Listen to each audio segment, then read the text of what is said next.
आज हम medico legal consideration की मार्किंग्स करेंगे। मैं आपको बताता हूँ, बड़ी सिंपल हैं। कुछ लोग ये कहते हैं कि इसमें से कुछ नहीं आता, इसमें से आता है, आया हुआ भी हुआ है, ठीक है, और यूक्यू आए हुए हैं इसमें से। तो आज मैं आपको जो जो चीज़ें आपने करनी है ना, बस वो मैं आपको बताता हूँ। जल्दी जल्दी नोट डाउन कर लें। जिन लोगों ने सब्सक्राइब नहीं किया, और यार काइंडली सब्सक्राइब कर दें, ताकि हम आपके लिए बाकी मार्किंग्स भी कंप्लीट कर सकें। मेडिको लीगल कंसिडरेशन हम शुरू करने लगे हैं। जो जो इसमें से करना है मैं सिर्फ आपको वो बताता जाता हूँ। सबसे पहले इन्फॉर्म कंसेंट में आ जाए। वैसे ये लीगल एक्शन से रिलेटेड होता है, ठीक है। तो इन्फॉर्म कंसेंट के ये बस कुछ आपने तीन चीज़ें, इसके तीन फेजेस होते हैं, ये कर लेना है। इन्फॉर्म एंड रिटन कंसेंट हो गई और डॉक्यूमेंटेशन हो गई, ठीक है। और इसके बाद इसके सेवरल एरियाज़ हैं, ठीक है, ये एरियाज़ आपने कर लेने हैं।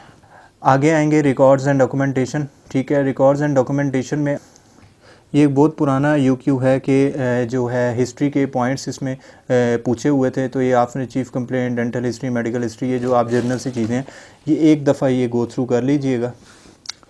फिर उसके बाद आ जाए लिटिगेशन। हाँ, ये एक यूक्यू है जो कि आया था कि what are the area common areas of litigation, और व्हाट इज़ डेंटल लिटिगेशन, या फिर what are the drawbacks if the dentist don't take any consent from the patient, ठीक है। और ये इसके पॉसिबल क्वेश्चन बन सकते हैं, ठीक है। ड्रॉबैक्स या फिर what are the consequences if the dentist don't take inform consent from the patient, ठीक है। तो अगर डेंटिस्ट नहीं लेता इन्फॉर्म कंसेंट और बाद में वो गलत दांत निकाल देता है, ठीक है, फॉर एग्जांपल गलत दांत निकाल दिया, तो उसके बाद लीगल एक्शन हो सकता है उसके ऊपर। तो process of taking the legal action इसका लिटिगेशन, ठीक है। और आगे इसके कॉमन एरियाज़ है, मैं आपको जल्दी जल्दी बताते जाता। तो पहला है कि रिमूवल ऑफ रॉन्ग टूथ, ठीक है, ये आपको इन्होंने बताया हुआ है। दूसरा है कि नर्व इंजरीज़ हो सकती है, आपने कोई नर्व इंजर कर दिया, ठीक है, एक्सट्रैक्शन करते हुए, कोई भी डेंटल प्रोसीजर करते हुए। तीसरा है आप डायग्नोज नहीं सही कर सके, फिर आपने रॉन्ग ट्रीटमेंट कर दिया है अपनी नेग्लिजेंस की वजह से, ठीक है। चौथा है कि आप इम्प्लांट कॉम्प्लिकेशंस, ठीक है, इम्प्लांट आपने लगाया लेकिन आपसे सही नहीं लगा, उसकी कॉम्प्लिकेशंस पेन हो रहा है, तो उसको काफ़ी ज़्यादा कॉन्सिक्वेंसेज आ रहे हैं, तो इम्प्लांट कॉम्प्लिकेशंस, ठीक है। फिर उसके बाद आता है failure to provide the appropriate referral to another dentist, ठीक है। दूसरे डेंटिस्ट को आपने रेफ़र नहीं किया, अगर आप खुद नहीं कर सके, ठीक है, या आपने खुद गलत कर दिया, दूसरे को रेफ़र कर देते आप, वो नहीं आपने किया, ठीक है। तो ये एक लीगल एक्शन, पाँचवा इसका पॉइंट है। और आगे आ जाता है TMJ डिसऑर्डर्स, ठीक है। TMJ का कोई मसला हो गया, आपने एक्सट्रैक्शन की, उसके बाद पेशेंट गया, जी मुझे जो है टेम्पोरो मैंडिबुलर जॉइंट के एरिया में जो है वो पेन हो रहा है और बहुत ज़्यादा मैं रात को सो नहीं सक रहा, तो ये सारी चीज़ें, ठीक। और दूसरी बात ये मैं आपको बताता चलूँ कि टॉस वैसे फॉलो तो करना चाहिए लीगली इनको टॉस, लेकिन ये कभी उससे हट भी जाते हैं, ठीक है। तो आपने एक दो ऐसे चैप्टर जो कि बिल्कुल 10-10 मिनट के हैं, उनको छोड़कर अपने ऊपर टेंशन नहीं सवार कर लेने कि मैंने चैप्टर नहीं किया हुआ, जल्दी से अभी 10 मिनट निकालें, अभी उठें और अभी ये करें चैप्टर, ठीक है। इसमें 2-3 चीज़ें बस करनी है। मैं आपको फिंगर टिप्स पे गिनवा देता हूँ। एक लीगल एक्शन का है, ठीक है, उसमें एक इन्फॉर्म कंसेंट के एरियाज़ हैं, एक लीगल एक्शन लिटिगेशन के, और कुछ भी नहीं है, ठीक है। तो दैट्स इट, ये चैप्टर खत्म है। नेक्स्ट चैप्टर मूव करते हैं। अच्छा, नेक्स्ट चैप्टर हमारा आ गया instrumentation for the basic oral surgery, ठीक है। इंस्ट्रूमेंटेशन में आपको पता है इस चैप्टर में से आए हुए हैं, जैसे वो सुचरिंग से रिलेटेड क्वेश्चन है वो इसमें से आते होते हैं। तो मैंने पहले से मार्क करके रखा हुआ है, ठीक है। MCQs वगैरह और SCQ क्या क्या इसमें से पॉसिबल आ सकता है, या आप नोट डाउन कर लीजिए। सबसे पहले जैसे कॉमन हैंडल नंबर 3 हैंडल होता है, फिर उसके बाद नंबर 15 ब्लेड जो है वो इंट्राओरल सर्जरी के लिए होता है, ठीक है। ये मैंने लिख रखे हैं। नंबर 15 ब्लेड अराउंड टूथ और लार्ज स्किन के लिए। नंबर 10 है 11 स्मॉल स्टैब इंसिजन के लिए। म्यूकोजंजाइवल प्रोसीजर के लिए 12 है, ठीक है। ब्लेड्स क्यों डल हो जाते हैं, because when they come in contact with hard tissue, ठीक है, ये आप एक देख लीजिएगा। और डल ब्लेड जो है don't make the sharp incision. हर पॉसिबल चीज़ आपको बता रहा हूँ ताकि कोई चीज़ आपकी मिस ना हो जाए। पेन ग्रेस में आपने पकड़ना है। मोड 9 पेरियोस्टल एलिवेटरी आपको पता ही होगा यूज़ किया जाता है, ठीक है। फिर आगे आ जाए मोल्ड पेरियोस्टल एलिवेटर का क्या रोल होता है, ठीक है। फर्स्ट मेथड और इसका सेकंड मेथड, थर्ड मेथड, तीनों इसके पुल स्ट्रोक और पुश स्ट्रोक, ये तीनों आपने मेथड कर लेने हैं। फिर सॉफ्ट टिश्यू कैसे रिट्रैक्ट करते हैं, हमारा तो वैसे मिरर यूज़ होता है, लेकिन जो इंटरनेशनली यूज़ होते हैं वो ये नाम लिखे हुए हैं, ये आप देख लीजिएगा काइंडली। 2 मोस्ट पॉपुलर जो होते हैं वो कौन से हैं, राइट एंगल ऑस्टन रिट्रैक्टर और मिनेसोटा रिट्रैक्टर, ठीक है जी, ये होते हैं। फिर सेल्डन रिट्रैक्टर इसलिए होते हैं मोल्ड 9 मोस्ट कॉमनली यूज, ठीक है। और देन हार्ड शेप रिट्रैक्टर कौन सा होता है, ठीक है। वीडर रिट्रैक्टर जो है वो हार्ड शेप रिट्रैक्टर होता है, MCQ है। और आगे सॉफ्ट टिश्यू को ग्रैस्प कैसे करते हैं, ठीक है। Stillies forceps, Adson forceps most commonly use होती है, वो एडसन होती है, ठीक है। फिर 7 to 9 इंचज़ स्टिलिस फोर्सेप होती है। इसके अलावा कॉटन प्लायर्स और ये यहाँ तक, ठीक है। फिर नेक्स्ट हेमरेजेस, ठीक है, ब्लीडिंग को कंट्रोल करने के लिए हीमोस्टैट यूज़ किया जाता है, आपको पता है, ठीक है। इसका लॉकिंग मैकेनिज्म होता है। ये ज़रा छोटी छोटी चीज़ें हैं, देखते जाइए, ठीक है। रॉन्जर्स जो हैं वो उनको रिमूव करने के लिए यूज़ की जाती है फोर्सेप, ठीक है। और ये इसकी थोड़ी बहुत एक्सप्लेनेशन लिखी हुई है, जस्ट आपने देख लेनी, यही लाइंस बिल्कुल कर लीजिए। इनको जैसे ही रीड करना है, ये देखिए, ये रीड करना है, सिर्फ ये लिखे हुए हैं इनके नेम्स, और मैलेट एंड चिज़ल और बोन फाइल, ठीक है। बोन फाइल ज़रा आपको आगे भी आती रहेगी, ठीक है। तो ये बोन फाइल वगैरह और ये सारी चीज़ें देख लीजिएगा। आगे आ जाएं आप, नीडल होल्डर, ठीक है, ये क्रॉस हैच, ठीक है, इसके पैरेलल ग्लूज होते हैं, ये एक MCQ आया था एक दफ़ा, ठीक है। और इसके अलावा सुचर नीडल, ठीक है, ये सुचर नीडल की तरह ये देख लीजिएगा एक किस तरह की होती है, ठीक है। जैसे needle use in intraoral incision is usually the half circle and 3/8 circle, ठीक है। फिर उसके बाद टेपर नीडल्स, ठीक है, किस लिए होती हैं, ओकुलर एंड वेस्कुलर सर्जरी में। और अब आ गया जी सुचर मटेरियल, ये UQ है यार, ये थॉरली आपने करना है। ये मैं आपको बता देता हूँ, डायमीटर रिजॉर्बिलिटी की बेस पे इनको और मोनोफिलामेंट पॉलीमिनल फिल्म में क्लासीफाई किया जाता है। मोस्ट कॉमनली यूज डायमीटर होता है 30 होता है, ठीक है। लार्ज साइज सुचर जो है, जैसे जैसे लार्ज साइज होता जाता है वैसे वैसे नंबरिंग छोटी होती जाती है, 20 और 0, ठीक है जी। Smaller size are designated with the more 0, जैसे मैंने आपको बताया।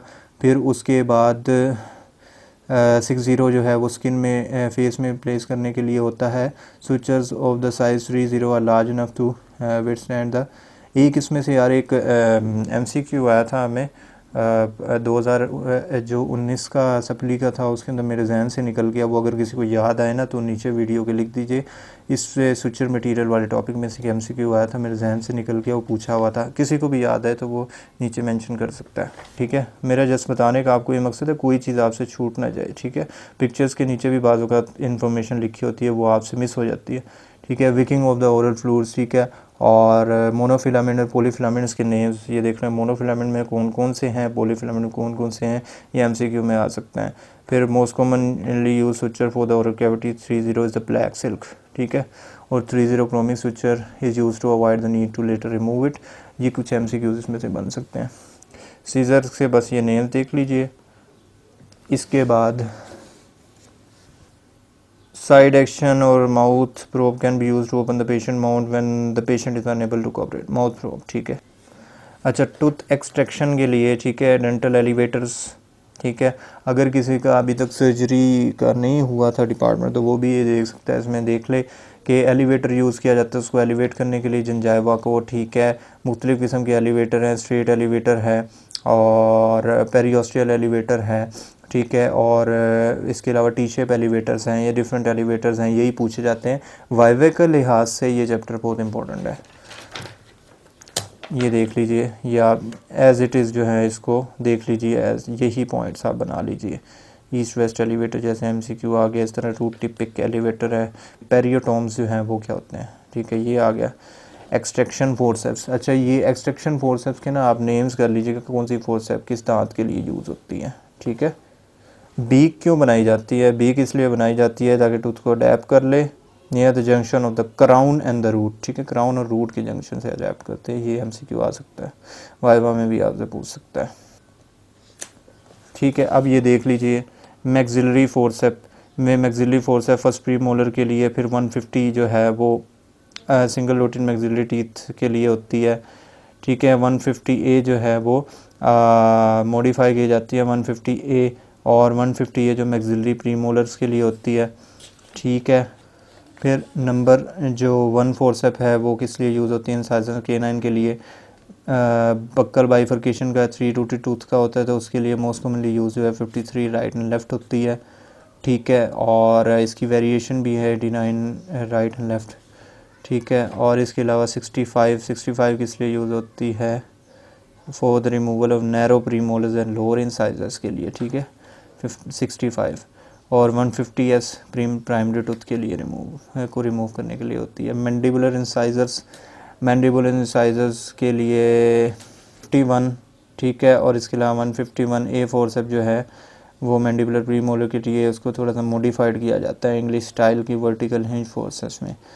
और इसके अलावा 17 जो लोअर मोलर फोर्सेप्स होती हैं वो 17 होती हैं, 17 से उनको रिमूव किया जाता है। और 87 जो है वो फोर्सेप वो कोहोन फोर्सेप होती है, ठीक है। कोहोन का आपने ज़रूर याद रखना है, इसको ऐसे डिज़ाइन किया जाता है कोहोन की तरह, ठीक है। फिर ये मैंने कुछ साइड पे लिख रखी है इसी की समरी। 150 किस लिए है, 150A किस लिए है, 53 210S 65 150S। और फिर इसके आगे आ जाएं, स्क्वीज्ड इनटू द, हाँ ये उसी का बता रहा है पीछे काउ हॉर्न का, ठीक है। और 151S जो है वो प्राइमरी टीथ के लिए होती है। ये देख लीजिए मैंने छोटा सा एक चार्ट भी बनाया हुआ है मैक्सिलरी और मैंडिबुलर का। यार ये जो है ना आप देख लीजिएगा, ये इधर से आपको आसानी होगी कौन सी फोर्सेप किस लिए यूज़ होती है। बस ये इतना सा चैप्टर है, ठीक है, इंस्ट्रूमेंटेशन का। ये आपने आराम से कर लेना है। और जिन लोगों ने अगेन यार सब्सक्राइब नहीं किया काइंडली वो सब्सक्राइब कर दें।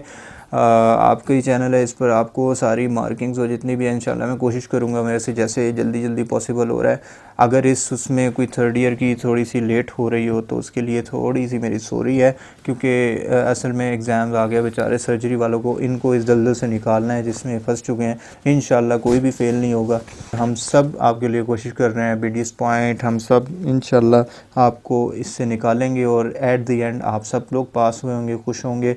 दुआओं में याद रखिएगा, सब्सक्राइब करना ना भूलिएगा। इंशाल्लाह नेक्स्ट वीडियो तक के लिए इजाज़त दीजिए। अल्लाह हाफिज़।